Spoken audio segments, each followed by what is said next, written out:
Greetings and salutations, Charlton66 coming at you with another video. This one, I was debating on how I should do this video. I never script anything. I just, like most of you do, just talk and, get your point out there and talk about comic books, which ultimately this is what I want it to be about. I don't want to step on anyone's toes. I'll tell you why I'm using that phrase in a moment. Um, a subscriber and someone I subscribe to is Nighttiger. If you have not subscribed to his channel, please do so. If I figure out how to do it, I know Silver Age Dave told me how to do it one day, but I still didn't get it. And how to put a link in the descriptor down at the bottom, I will do that. But Nighttiger Comics, Nighttiger, one word, did a video,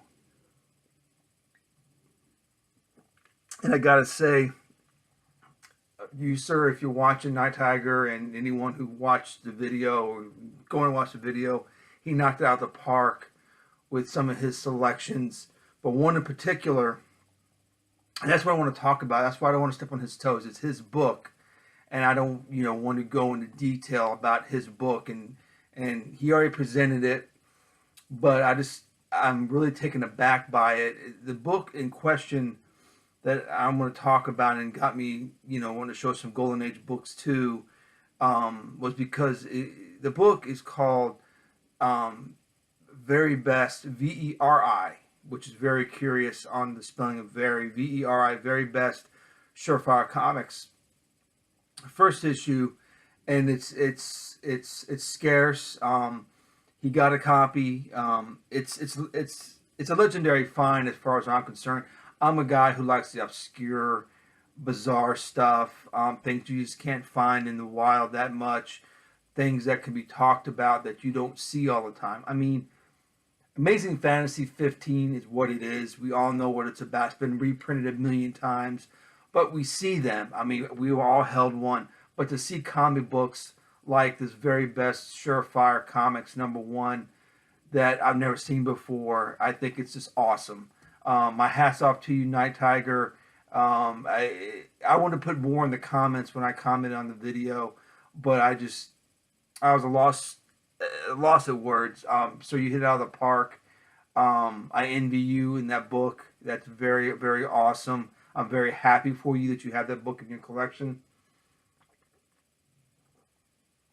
And it's one of the books doing, I noticed, doing research on the book, I know it's from Holyoke, which is one of my favorite publishers because I love the characters. My favorite characters, Golden Age wise, besides the All-American characters, are Centaur, Holyoke, and Hillman. Those are some off-the-wall, offbeat characters you're ever going to find. And I got some artwork to show, not some Golden Age artwork, but commissions I had done, which I've showed before, but it goes hand in hand with what I want to talk about, the Golden Age stuff, and I just can't believe that book. You guys got to check out Nighttiger's channel. Again, he did 2 parts, Golden Age comic books, 2 parts, Golden Age books, doing a 2-parter. But watch both parts, but the Very Best Surefire Comics is in part 2. But sir, I want to reiterate again, awesome. I would I've been thinking about that book since you posted the video. It's not even my book. I can only imagine how you're feeling about it. Again, I don't want to step on his toes. I don't want to, beat a dead horse with talking about this book. Maybe he will share some more info with it when he reads it and does what he's going to do with the book. My mouth's all dry talking about this. It's that exciting. I can only imagine his feeling with having that book. That being said, it just struck the spark again.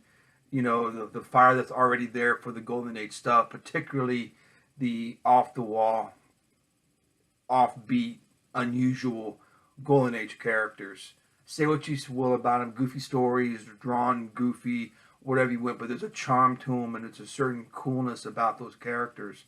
Um, a lot of the ones are in public domain now that people are taking advantage of and using them in stories. Alex Ross is doing it in Dynamite with the superpowers. Sean Chin just did a Kickstarter for a comic book series with some I think Hillman, if I'm not mistaken, might be some Hillman characters. But anyway, what got me started with this back when I was first started collecting, I was I was collecting for a couple years, and then I just really liked the Golden Age stuff. I was buying the reprints that came out. There were not a lot back then, but the ones I get my hands on, I fell in love with the Golden Age characters. But it's all subjective, back when you're, 11 or 12, your $25 is a lot of money, and you can't, put it to a $50 book. It was crazy. It was something that I just couldn't do or didn't do back then. So I missed out on a lot of the Golden Age stuff that I had to wait till I got older to acquire some of that stuff. But it's all subjective. It is the way it is now. But there was a couple publications of fanzines and I've touched upon these fanzines before in my videos past. But it's called the Illustrated Comic Collector's Handbook, and these came out in. Of course, it put out by J.B. Love, who's a big fanzine person who put out a lot of fanzines. I think this is the early 60s. But I've got, this is volume 2, volume 3, and volume 4. I have volume 1, I just can't find it right now to shoot this video. I've torn apart my magazine collection I'm looking for, because it's a magazine size, not a comic book size like these are. But what's really cool about these is that the artwork is either traced, or they got there's early Don Newton stuff in here, or they got comic book, up and comers who are trying to get in the comic book business draw the character. But it's typeset. It describes the character, what color of the costume they had, what issues they appeared in, and whatnot. An example, I just go to a random, like they have a special Centaur section, which talks about the Centaur heroes. And again, the artwork, everyone's heard Phantom of the Fair, Amazing Man, but you can tell that they've been traced or drawn from the comic book. TNT Todd is one of my favorites, and that's why I've talked about it before, the reprints that I get, they're pricey at $30, but Bill Black's Golden Age Men of Mystery is worth the money, because you see these characters. You don't have to, you want the originals, but until you can get the originals, you have some of the stories. But it gives a description of TNT Todd and all the other characters that are in this book. But it's just full of off the wall and regular. Everyone's heard of Black Widow, the Wizard, the original Wizard. But these, I poured over these books.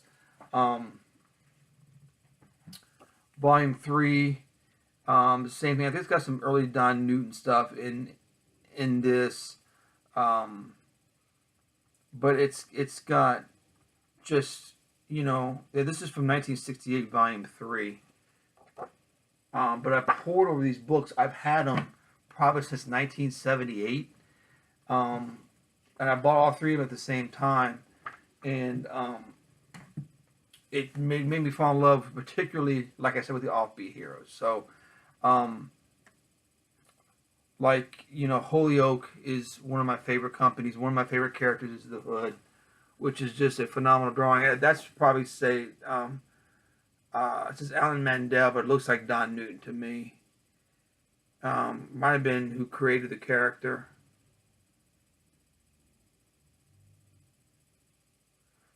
That's Don Newton. You can even Star Spangled Kid and Stripes, so you can tell it's Don Newton. Look how cool these characters look. They're just really awesome characters. And what's funny, on the cover of that book that Nighttiger has. Again, I don't want to step on his toes to keep talking about his book, but there's a circle inset, and it's the hood, and I didn't even know he appeared in that character in that as well. Um, like this talked about, the hood was featured in Catman comics from issue 6 through issue 26. That's the only issue where he appeared. So I'm curious on Nighttiger's book, on the very best of Surefire Comics. The hood that's clearly the hood in that inset. Why is he on that cover? Did he appear in that book? By the way, Nighttiger, if you don't know, hopefully you're watching the video. If you already didn't research it, but I looked it up in the Gerber photo journal, and it's at a 7. That means there's 21 to 50 copies known to exist. Hold on to that, brother. You've got an awesome book. But the Thunderer is a timely character. But this is the book, and these are the for me, the stuff of legends in these books. And I poured over those things forever. I traced the pictures. I drew the characters. I just fell in love with them, and they're offbeat. So the comic books are they're not even featured on the covers on some of the books.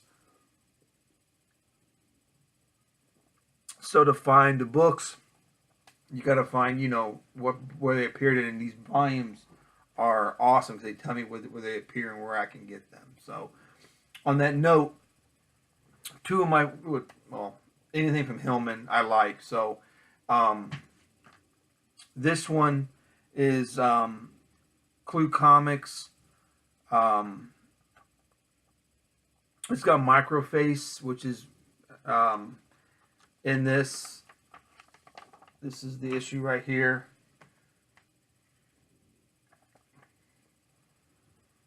Clue Comics from this is number 5 from September of 43. But it has two of my favorite characters in here. Zippo, which is right here. Good old Zippo. And Microface. I believe it's always also in this book.